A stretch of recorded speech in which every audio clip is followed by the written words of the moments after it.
Hello everyone, I am Dr. S. Samir Pasha, HOD Department of Political Science, Government First Grade College, Devanhalli.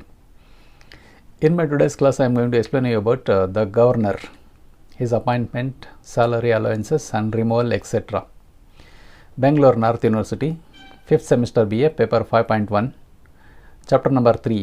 The title of the paper is Indian Constitution, Institutional Framework. The session number 37. ಈ ತರಗತಿಯಲ್ಲಿ ನಾನು ಇಂದು ರಾಜ್ಯಪಾಲರ ನೇಮಕಾತಿ, ವೇತನ ಸೌಲಭ್ಯಗಳು, ಅವರ ಪದಚ್ಯುತಿ ಮುಂತಾದ ವಿಷಯಗಳ ಬಗ್ಗೆ ವಿವರಿಸ್ತಾ ಇದ್ದೀನಿ. ಬೆಂಗಳೂರು ಉತ್ತರ ವಿಶ್ವವಿದ್ಯಾಲಯಕ್ಕೆ ಸಂಬಂಧಪಟ್ಟಂತೆ 5ನೇ ಸೆಮಿಸ್ಟರ್ BA ವಿದ್ಯಾರ್ಥಿಗಳಿಗೆ ಪತ್ರಿಕೆ 5.1.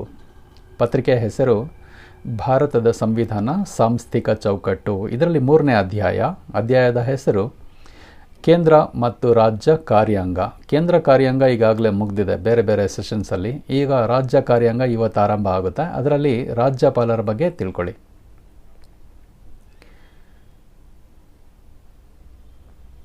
ಸೆಷನ್ ನಂಬರ್ 37, ಯೂನಿಟ್ ನಂಬರ್ 3, 37ನೇ ಸೆಷನ್, 3ನೇ chapter.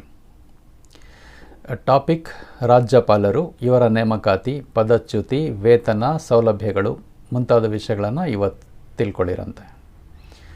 The governor is a parliamentary. There is a parliamentary type of government in the state of the Indian union. We have parliamentary system of government at the state level and even at the national level. So naturally there are two types of state executives can be seen here. One is nominal executive head, another one is the real executive head at the state level. The governor under Indian Constitution is the head of the state executive.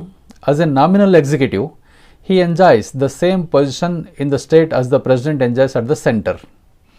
Article 153 of the Constitution of India provides that there shall be a governor for each state.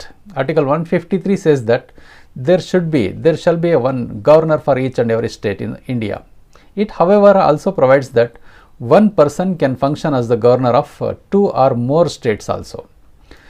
ರಾಜ್ಯಪಾಲರು ಸಂವಿಧಾನದ 153ನೇ ವಿಧಿಯ ಪ್ರಕಾರ ಪ್ರತಿಯೊಂದು ರಾಜ್ಯಕ್ಕೆ ರಾಜ್ಯಪಾಲರನ್ನು ಹೊಂದುವ ಅವಕಾಶವನ್ನು ಈ ವಿಧಿ ತಿಳಿಸುತ್ತೆ. ಅಂದರೆ 153ನೇ ವಿಧಿಯ ಪ್ರಕಾರ ಭಾರತದ ಪ್ರತಿಯೊಂದು ರಾಜ್ಯಕ್ಕೆ ಒಬ್ಬರು ರಾಜ್ಯಪಾಲರು ಇರಬೇಕಾಗುತ್ತೆ. ಒಬ್ಬ ವ್ಯಕ್ತಿಯು 2 ಅಥವಾ 2ಕ್ಕಿಂತ ಹೆಚ್ಚು ರಾಜ್ಯಗಳ ರಾಜ್ಯಪಾಲರಾಗಿ ಏಕಕಾಲದಲ್ಲಿ ಕಾರ್ಯನಿರ್ವಹಿಸಬಹುದು. ಉದಾಹರಣೆಗೆ ಕರ್ನಾಟಕದಲ್ಲಿ ರಾಜ್ಯಪಾಲರಾಗಿದ್ದಂತಹ TN ಚತುರ್ವೇದಿ ಅವರು ಕೇರಳದ ರಾಜ್ಯಪಾಲರಾಗಿಯೂ ಕಾರ್ಯನಿರ್ವಹಿಸಿದ್ದನ್ನು ನಾವು ಕಾಣಬಹುದು. ರಾಜ್ಯದ ಮುಖ್ಯಸ್ಥರಾದ ರಾಜ್ಯಪಾಲರು ರಾಜ್ಯದ ರಾಜಕೀಯ ವ್ಯವಸ್ಥೆಯಲ್ಲಿ ಪರಮೋಚ್ಚ ಸ್ಥಾನ ಪಡೆದಿರ್ತಾರೆ. ರಾಜ್ಯದ ಪ್ರಥಮ ಪ್ರಜೆ ಅಂತ ಹೇಳ್ಬೋದು. ರಾಷ್ಟ್ರದ ಪ್ರಥಮ ಪ್ರಜೆ ರಾಷ್ಟ್ರಪತಿ ಆದರೆ ರಾಜ್ಯ ಮಟ್ಟದಲ್ಲಿ ರಾಜ್ಯಪಾಲರಿರ್ತಾರೆ. ಇವರು ರಾಜ್ಯ ಶಾಸನ ಸಭೆಯ ಅವಿಭಾಜ್ಯ ಅಂಗ ಆಗಿರ್ತಾರೆ. ಸಂವಿಧಾನದ 154ನೇ ವಿಧಿಯ ಪ್ರಕಾರ ಕಾರ್ಯಾಂಗದ ಸಮಸ್ತ ಅಧಿಕಾರಗಳು ರಾಜ್ಯ ಮಟ್ಟದಲ್ಲಿ ರಾಜ್ಯಪಾಲರಿಗೆ ಸೇರಿರುತ್ತೆ.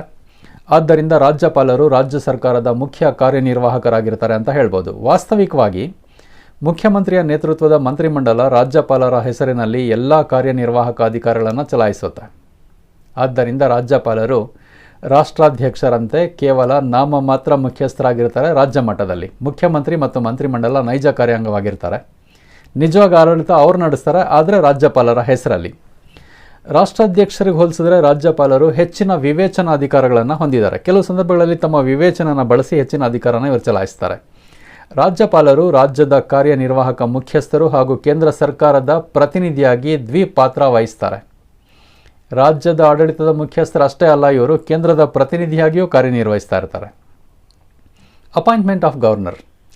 Article 155 of the Constitution declares the governor of a state shall be appointed by the president by a warrant under his hand and seal. The governor of the state shall be appointed by the president by a warrant under his hand and seal.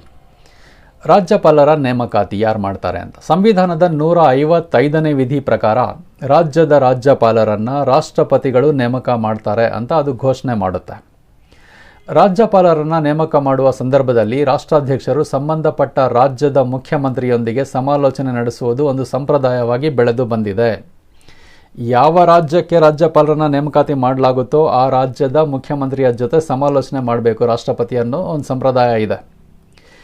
ರಾಜ್ಯಪಾಲರನ್ನು ರಾಜ್ಯದ ರಾಜಕೀಯ ಚಟುವಟಿಕೆಗಳಿಂದ ದೂರ ಇಡಲು ಹಾಗೂ ನಿಷ್ಪಕ್ಷಪಾತವಾಗಿ ಕಾರ್ಯನಿರ್ವಹಿಸುವಂತೆ ಮಾಡಲು ಪೂರಕವಾದ ಪರಿಸರ ಕಲ್ಪಿಸೋದಕ್ಕೋಸ್ಕರ ಯಾವ ರಾಜ್ಯಕ್ಕೆ ರಾಜ್ಯಪಾಲರಾಗಿ ನೇಮಕ ಆಗ್ತಾರೋ ಆ ರಾಜ್ಯದ ವ್ಯಕ್ತಿಯನ್ನು ರಾಜ್ಯಪಾಲರನ್ನಾಗಿ ನೇಮಕ ಮಾಡದೇ ಇರೋದು ಒಂದು ರಾಜಕೀಯ ಸಂಪ್ರದಾಯವಾಗಿದೆ. ಉದಾಹರಣೆಗೆ, ಕರ್ನಾಟಕದ ಒಬ್ಬ ವ್ಯಕ್ತಿ ಬೇರೆ ರಾಜ್ಯದ ರಾಜ್ಯಪಾಲರಾಗ್ಬೋದು, ಆದರೆ ಕರ್ನಾಟಕದವರು ಕರ್ನಾಟಕದ್ದೇ ರಾಜ್ಯಪಾಲರಾಗಿ ಆಗೋದಕ್ಕೆ ಸಾಧ್ಯ ಇಲ್ಲ. ಇದು ಒಂದು ಸಂಪ್ರದಾಯ ಇದೆ ನಮ್ಮಲ್ಲಿ.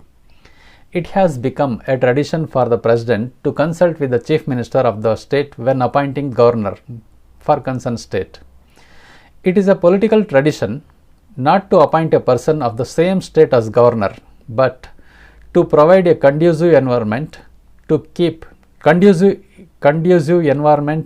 the governor away from the political activities of the state and to act impartially. That is the reason why the person belongs to the state may not be appointed as governor of that particular state. Qualifications of governor. Under Article 157 and 158 of the Indian Constitution, certain qualifications are needed for the appointment of a governor. A person who wants to become a governor of a particular state should possess some important qualifications, namely, number 1, he should be citizen of India, he or she. He should not be less than 35 years of age. Minimum age limit is 35 years. He should be Indian citizen.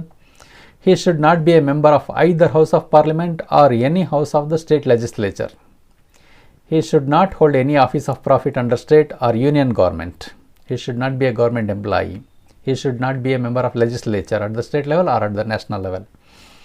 ರಾಜ್ಯಪಾಲರಾಗಬೇಕಾದ್ರೆ ಏನೇನು ಅರ್ಹತೆಗಳಿರಬೇಕು ಅಂತ. ಭಾರತದ ಸಂವಿಧಾನದ 157 ಮತ್ತು 158ನೇ ವಿಧಿಯ ಪ್ರಕಾರ ರಾಜ್ಯಪಾಲರ ನೇಮಕಾತಿಗೆ ಕೆಲವು ಅರ್ಹತೆಗಳ ಅಗತ್ಯ ಇದೆ. ರಾಜ್ಯಪಾಲರಾಗಬೇಕಾದ್ರೆ ಏನೇನು ಅರ್ಹತೆಗಳಿರಬೇಕು ಅಂತ ಹೇಳಿದ್ರೆ, ಮೊದಲನೇದಾಗಿ ಭಾರತದ ಪ್ರಜೆ ಆಗಿರಬೇಕು. ವಯಸ್ಸು 35 ವರ್ಷಕ್ಕಿಂತ ಕಡಿಮೆ ಇರಬಾರ್ದು. ಕನಿಷ್ಠ 35 ವರ್ಷ ವಯಸ್ಸಾಗಿರಬೇಕು. ಇವರು ಸಂಸತ್ತಿನ ಅಥವಾ ರಾಜ್ಯ ಶಾಸಕಾಂಗದ ಯಾವುದೇ ಸದನದ ಸದಸ್ಯರಾಗಿರಬಾರ್ದು. ಅವರು ರಾಜ್ಯ ಅಥವಾ ಕೇಂದ್ರ ಸರ್ಕಾರದ ಅಡಿಯಲ್ಲಿ ಲಾಭದಾಯಕ ಹುದ್ದೆಯನ್ನು ಹೊಂದಿರಬಾರ್ದು. ಅಂದರೆ ಸರ್ಕಾರಿ ಉದ್ಯೋಗಿ ಆಗಿರಬಾರ್ದು. ಅವರು ಅಪರಾಧಿ ಆಗಿರಬಾರ್ದು, ದಿವಾಳಿ ಆಗಿರಬಾರ್ದು, ಮಾನಸಿಕ ಅಸ್ವಸ್ಥನೂ ಆಗಿರಬಾರ್ದು. Tenure of office of the governor. What is the term of office? According to article 156 sub 3, the governor shall hold office for a term of 5 years from the date on which he enters upon his office. Tenure of the governor can be extended. According to Article 156 sub 3, on the expiry of the tenure of the governor, the outgoing governor shall remain in office till the new governor does not assume the office. Article 156 sub 3 ಪ್ರಕಾರ ರಾಜ್ಯಪಾಲರು ತಮ್ಮ ಕಚೇರಿಯನ್ನು ಪ್ರವೇಶಿಸಿದ ದಿನಾಂಕದಿಂದ 5 ವರ್ಷಗಳ ಅವಧಿಗೆ ಅಧಿಕಾರನ ಹೊಂದಿರ್ತಾರೆ. 5 ವರ್ಷ. ರಾಜ್ಯಪಾಲರ ಅಧಿಕಾರಾವಧಿಯನ್ನು 5 ವರ್ಷದ ನಂತರವೂ ಬೇಕಾದರೆ ವಿಸ್ತರಿಸಬಹುದು. ಅನುಚ್ಛೇದ ಸಂವಿಧಾನದ 156 ಉಪವಿಧಿ 3ನೇ ಪ್ರಕಾರ ರಾಜ್ಯಪಾಲರ ಅಧಿಕಾರಾವಧಿ ಮುಕ್ತಾಯವಾದ ಮೇಲೆ ಹೊರಹೋಗುವ ರಾಜ್ಯಪಾಲರು ಹೊಸ ರಾಜ್ಯಪಾಲರು ಅಧಿಕಾರ ವಹಿಸಿಕೊಳ್ಳುವವರೆಗೆ ಅಧಿಕಾರದಲ್ಲಿರ್ತಾರೆ. ರಾಜ್ಯಪಾಲರನ್ನು ಒಂದು ರಾಜ್ಯದಿಂದ ಇನ್ನೊಂದು ರಾಜ್ಯಕ್ಕೆ ವರ್ಗಾಯಿಸುವ ಅಧಿಕಾರ ರಾಷ್ಟ್ರಾಧ್ಯಕ್ಷರಿಗಿದೆ. Salary and allowances. Under article 158, the power to fix the salary and allowances of the governor is vested with Parliament, which cannot be decreased during the tenure of the governor. It may be increased, but it cannot be decreased, according to a law passed in December 2008. At present, the governor gets rupees 3,50,000 per month as salary. Apart from his salary, he also gets free accommodation called as Raj Bhavan, and many more facilities will be given to him. ವೇತನ, ಭತ್ಯೆ ಮತ್ತು ಇತರೆ ಸೌಲಭ್ಯಗಳು. ರಾಜ್ಯಪಾಲರಿಗೆ ಏನೇನು ಭತ್ಯೆಗಳು, ಸವಲತ್ತುಗಳು ಇರುತ್ತೆ ರಾಜ್ಯದಲ್ಲಿ ಅಂತ. ರಾಜ್ಯಪಾಲರ ವೇತನ, ಭತ್ಯೆ ಹಾಗೂ ಇತರೆ ಸೌಲಭ್ಯಗಳನ್ನು ರಾಜ್ಯದ ಸಂಚಿತ ನಿಧಿಯಿಂದ ನೀಡಲಾಗುತ್ತೆ. From the state consolidated fund the salaries will be given to the governor. ರಾಜ್ಯಪಾಲರು ಪ್ರಸ್ತುತ 3,50,000 ರೂಗಳ ಮಾಸಿಕ ವೇತನ ಪಡಿತಾರೆ. 3,50,000 ವೇತನ. ಇದರ ಜೊತೆಗೆ ಈ ವೇತನ ಕೊಡ್ತಾ ಇರೋದು ರಾಜ್ಯಪಾಲರ ವೇತನ, ಭತ್ಯೆ, ಸವಲತ್ತುಗಳು ಸಂಬಂಧಪಟ್ಟಂತೆ ತಿದ್ದುಪಡಿ ಅಧಿನಿಯಮ 1998ರಲ್ಲಿ ಪಾಸ್ ಮಾಡಲಾಗಿದೆ. ಅದರ ಪ್ರಕಾರ ಕೊಡ್ತಾರೆ ಇವರಿಗೆ ಬಾಡಿಗೆ ರಹಿತ ನಿವಾಸ ನೀಡಲಾಗುತ್ತೆ. ಅದನ್ನು ರಾಜಭವನ ಅಂತ ಕರೀತಾರೆ. ಇವರ ಸಿಬ್ಬಂದಿ, ಉಚಿತ ಸಾರಿಗೆ ಸಂಪರ್ಕ ಮುಂತಾದ ಸೌಲಭ್ಯಗಳನ್ನು ಒದಗಿಸಲಾಗುತ್ತೆ. ಉಚಿತ ದೂರವಾಣಿ, ಉಚಿತ ಸಾರಿಗೆ, ಉಚಿತ ಆರೋಗ್ಯ ಸೌಲಭ್ಯಗಳು ಎಲ್ಲ ನೀಡಲಾಗುತ್ತೆ. ರಾಜ್ಯಪಾಲರ ಅಧಿಕಾರಾವಧಿಯಲ್ಲಿ ಅವರಿಗೆ ಅನಾನುಕೂಲವಾಗುವಂತೆ ವೇತನ, ಭತ್ಯೆ ಹಾಗೂ ಇತರೆ ಸೌಲಭ್ಯಗಳಲ್ಲಿ ಕಡಿಮೆಗೊಳಿಸುವಂತಿಲ್ಲ, ವ್ಯತ್ಯಾಸಗೊಳಿಸುವಂತಿಲ್ಲ. Exemptions. Article 361 of the Constitution of India confers some immunity to the governor. The performance and decisions of the governor cannot be questioned in any courts. No criminal charges can be filed against him during his tenure and no warrant of arrest is issued. ಇವರಿಗೆ ಕೆಲವು ವಿನಾಯಿತಿಗಳನ್ನು ನೀಡಲಾಗಿರುತ್ತೆ ರಾಜ್ಯಪಾಲರಾಗಿ ಕಾರ್ಯನಿರ್ವಹಿಸಬೇಕಾದ್ರೆ. ಭಾರತ ಸಂವಿಧಾನದ 361ನೇ ವಿಧಿ ರಾಜ್ಯಪಾಲರಿಗೆ ಕೆಲವು ವಿನಾಯಿತಿಗಳನ್ನು ನೀಡಿದೆ. ರಾಜ್ಯಪಾಲರ ಕಾರ್ಯನಿರ್ವಹಣೆ ಹಾಗೂ ನಿರ್ಧಾರಗಳನ್ನು ನ್ಯಾಯಾಲಯದಲ್ಲಿ ಪ್ರಶ್ನಿಸುವಂತಿಲ್ಲ. ಇವರ ಅಧಿಕಾರಾವಧಿಯಲ್ಲಿ ಇವರ ವಿರುದ್ಧ ಕ್ರಿಮಿನಲ್ ಮೊಕದ್ದಮೆ ಹೂಡುವಂತಿಲ್ಲ ಹಾಗೂ ಬಂಧನದ ವಾರೆಂಟ್ ಹೊರಡಿಸುವಂತಿಲ್ಲ. ಓತ್. ಪ್ರಮಾಣ ವಚನ. The governor shall be sworn in before Chief Justice of High Court of a concerned state. In that case, he swear allegiance to the Constitution. ಪ್ರಮಾಣ ವಚನ. ರಾಜ್ಯಪಾಲರು ಉಚ್ಚ ನ್ಯಾಯಾಲಯದ ಹೈಕೋರ್ಟಿನ ಮುಖ್ಯ ನ್ಯಾಯಮೂರ್ತಿಗಳ ಸಮ್ಮುಖದಲ್ಲಿ ಪ್ರಮಾಣ ವಚನ ಸ್ವೀಕರಿಸುತ್ತಾರೆ. ಆ ಸಂದರ್ಭದಲ್ಲಿ ಅವರು ಸಂವಿಧಾನಕ್ಕೆ ನಿಷ್ಠೆ ಹೊಂದಿರುವುದಾಗಿ ಪ್ರಮಾಣ ಮಾಡ್ತಾರೆ. ರಿಮೂವಲ್. ಪದಚ್ಯುತಿ. ಅಧಿಕಾರದಿಂದ ತೆಗೆಯೋದು. The president has the power to remove the governor from his post. The governor may resign by resigning to president. ಪದಚ್ಯುತಿ. ರಾಷ್ಟ್ರಾಧ್ಯಕ್ಷರು ರಾಜ್ಯಪಾಲರನ್ನು ಪದಚ್ಯುತಗೊಳಿಸುವ ಅಧಿಕಾರ ಹೊಂದಿದ್ದಾರೆ. ರಾಜ್ಯಪಾಲರೇ ಬಯಸಿದ್ರೆ ರಾಷ್ಟ್ರಾಧ್ಯಕ್ಷರಿಗೆ ರಾಜೀನಾಮೆ ನೀಡುವ ಮೂಲಕನೂ ಪದತ್ಯಾಗ ಮಾಡಬಹುದು.